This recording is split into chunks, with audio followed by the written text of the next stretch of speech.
India का border का तनाज़ है, लेकिन उससे पहले चूंकि कश्मीर का मामला आ चुका था तो पाकिस्तान उसमें इन्वॉल्व दोबारा।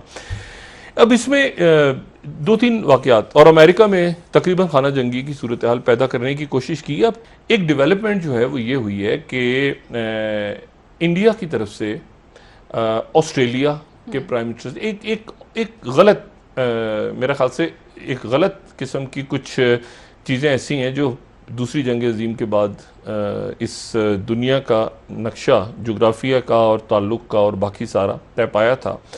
और उसके नतीजे में ये हुआ कि ऑस्ट्रेलिया जो है हमारा बड़ा अच्छे उनसे ताल्लुकात हैं। ऑस्ट्रेलिया बड़ा ज़बरदस्त मुल्क है। ये इसको भी युवलंदेजियों ने डच स्याहों ने ही ढूंढा था। ये भी 200-300 साल पहले कोलंबस और ये जब वास्को डी गामा और ये सारे तो ये उधर पहुंच गए थे, तो डच कंपनी पहुंच गई थी, उनको वो जजीरा मिल गया बड़ा सा, और बड़ा सा जजीरा मिला उसका, तो उसका नाम उन्होंने रखा न्यू हॉलैंड। ये न्यू हॉलैंड था, कई सालों तक ऑस्ट्रेलिया न्यू हॉलैंड कहलाता था। अब ऑस्ट्रेलिया के जो प्राइम मिनिस्टर हैं उनकी मोदी साहब से मुलाकात होनी थी, मोदी साहब से मुलाकात हुई नहीं, तो वो फिर वर्चुअल ऑनलाइन उनकी गुफ्तगू हुई और उसमें उन्होंने कहा कि हम दोनों एक दूसरे से मिलते हैं। और ये सफरी पाबंदियां लगी हुई हैं कोविड के बावजूद, उसके बावजूद ये तय हुआ कि उनकी एक मुलाकात होगी। अभी यानी दूसरी मुलाकात होगी, एक पोम्पियो की नेतन्याहू से हुई है इन दिनों में, एक ज़ल्मे खलीलज़ाद पाकिस्तान आए हैं क्योंकि अफगानिस्तान का इशू, और ये जो है ये हाई लेवल पे आपको सदर और वज़ीर आज़म के लेवल पे आपको पहली मुलाकात होती नजर आएगी। अच्छा, लेकिन उसके नतीजे में यहाँ पर खित्ते के अंदर हालात बद से बदतर होंगे अगर ये इस मुलाकात के अंदर, क्योंकि ये मुलाकात बड़ी अहम है। ये मुलाकात इसलिए अहम है कि जो ऑस्ट्रेलिया है वो ऑस्ट्रेलिया एक तो ऑस्ट्रेलिया और न्यूजीलैंड के दरमियान थोड़े से इख्तलाफात चलते रहते हैं उनके। दूसरी जो बात है वो ये ध्यान में रखें कि वो अगर ब्रेक का टाइम करीब है तो मैं ब्रेक के बाद थोड़ी सी बात कर लूँ। ब्रेक के बाद मैं आपको सिर्फ ये जो मैं बात कह रहा हूँ ना पाकिस्तान के हवाले से सिस्टम, उसकी वजह ये है कि जो ये ईस्टर्न ब्लॉक है पूरा, या जो इस्टेब्लिशमेंट्स दुनिया भर में जो ईस्ट की तरफ देख रही हैं, ठीक है, वो इस करंट सिस्टम के अंदर जो है वो यानी जमहूरियत के साथ साथ ये जो करंट सेटअप है, मौजूदा सेटअप, मैं इसलिए प्राइम मिनिस्टर से गुजारिश कर रहा हूं ना कि गवादर का चक्कर लगाएं, जरूर सीपैक का चक्कर लगाएं, क्योंकि चाइना के अंदर ये तासुर है। चाइना ने एक तो 2-3 वजीरों को उठा दिया था काबीना के, ठीक है ना, उन्होंने कहा कि जो फॉरेन जो वेस्टर्न पासपोर्ट होल्डर्स हैं इनको उठा दें, और उनकी फिर उनके जो यहाँ पे डिप्लोमेट्स थे उनसे भी बात हुई इस्लामाबाद में, और चाइना का चक्कर भी लगा था कुछ अर्से पहले। तो वहां पर एक ये बात कही जा रही थी कि ये कौन से लोग हैं, उनका भी कोई जहन काम करता है ना, उनकी भी दुनिया भर में इंटेलिजेंस है। तो उन्होंने फिर यहाँ पे नाम कन्वे किए थे प्रॉपरली, और उन्होंने कहा था कि कौन सी शख्सियात हैं जिन्होंने, और आपको याद होगा मैंने एक साल पहले इस प्रोग्राम में बात की थी कि जो छापे पड़वाए गए हैं कि जी वो शादियां हो रही हैं और चीनी बाशिंदे पकड़े गए और ये किए गए, उनमें कई कंपनियों के सीईओज थे जो यहाँ से जिनको जाना पड़ा। फिर आसिम बाजवा साहब की वापसी जो है वो CPEC as a CPEC chairman तनाजुर में देखी जाए। सही, लेकिन और सब क्या दोनों में जंग के इम्कानात अभी हैं? मैं आपको बताता हूँ ना कि जंग के इम्कानात तो ये जो मेजर जनरल लेवल पे दोनों की, तो पाकिस्तान पे इसके जो असरात मुरतब है ना, डिस्कस इसको मैं इसलिए कर रहा हूँ, पहले मैं आपको वाज़ेह करूँ और नाजरीन को भी, कि पाकिस्तान पे इसके बहुत बड़े, पाकिस्तान के पूरे सियासी यानी पाकिस्तान जब बना है 47 में, तो उस वक्त बरतानिया के बाद अमेरिका दुनिया में एक पावर और दूसरी पावर जो है वो सोवियत यूनियन। ठीक है, पाकिस्तान का जो सियासी ढांचा उस वक्त से है, यानी लियाकत अली खान साहब के दौर से लेके वो अब तक, वो पाकिस्तान का टूवर्ड्स अमेरिका रहा है। ठीक है, चाइना के साथ हम रहे हैं, लेकिन हमारा जो पॉलिटिकल ढांचा है मुल्क का वो अमेरिका की तरफ रहा है। अमेरिका की तरफ से इतराज़ हुआ, स्टेट डिपार्टमेंट की तरफ से इतराज़ हो गया, ये हो गया, ऐसे हो गया, फलां हो गया, दिमागना हो गया, तो हम जो है वो, और इंडिया जो है वो सोवियत यूनियन की तरफ रहा है। ठीक है, अच्छा, अब लेकिन पाकिस्तान जो है वो एक कन्फ्यूजन की पॉलिसी में उसके बाद रियासत पाकिस्तान रही है कि जी चाइना हमारा पार्टनर भी है, लेकिन अमेरिका के साथ हमने अपनी ताल्लुकात खराब भी नहीं करे, बैलेंस रख के चले, और ऐसे ही हुआ और बड़ा अच्छा किया जो भी कुछ किया। लेकिन मसला यह है कि जो हमारा पड़ोसी है वो स्ट्रेटेजिक पार्टनर बन चुका है अमेरिका का, और उनका फड्डा पड़ा हुआ है चाइना के साथ। अच्छा, अब इस पूरी सूरत हाल में मैं ऑस्ट्रेलिया की आपको बात जरा करूं, या मैं एक और आपसे बोल, देखिए अमेरिका ने ये जब दूसरी जंग अज़ीम ख़त्म हुई तो उसके बाद ही बरतानिया टूट फूट गया था। तो बरतानिया इतना कमज़ोर हो गया कि उसकी सल्तनत फिर कम होनी शुरू हो गई और यहाँ पे पाकिस्तान ने भी और कई मुल्कों ने आज़ादी हासिल की। उसमें एक तो जदोजहद थी जारी, लेकिन उसमें बरतानिया की ताकत भी ख़त्म हो रही थी। उसमें ये वजह, वो जंग में बुरी तरह से हार गया था। अच्छा, अब ये हुआ कि वहाँ पर जो जंग हारा बरतानिया, तो उसके नतीजे में अमेरिका आ गया।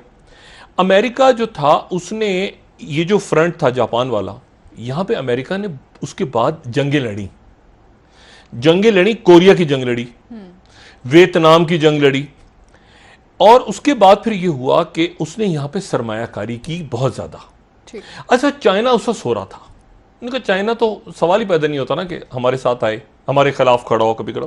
अमेरिका ने आज सरमायाकारी की, ये नहीं, पैसा लगाया बहुत ज़्यादा, क्योंकि यहाँ पर उसने कहा कि ये जापान और ये सारे ममालिक और सिंगापुर, जापान, साउथ कोरिया, उसमें बड़ी बड़ी इन्वेस्टमेंट्स हुई अमेरिका की तरफ से, और वो बड़ी ब्रांड्स बनी दुनिया में। मतलब सिर्फ जापान जो एक बिल्कुल छोटा सा चाइना उसके सर पे आ गया है, लेकिन अगर आप सिर्फ ये देखें और कि यानी आप इस तरह से समझे कि 1970 तक चाइना की पॉलिसी अलग थी।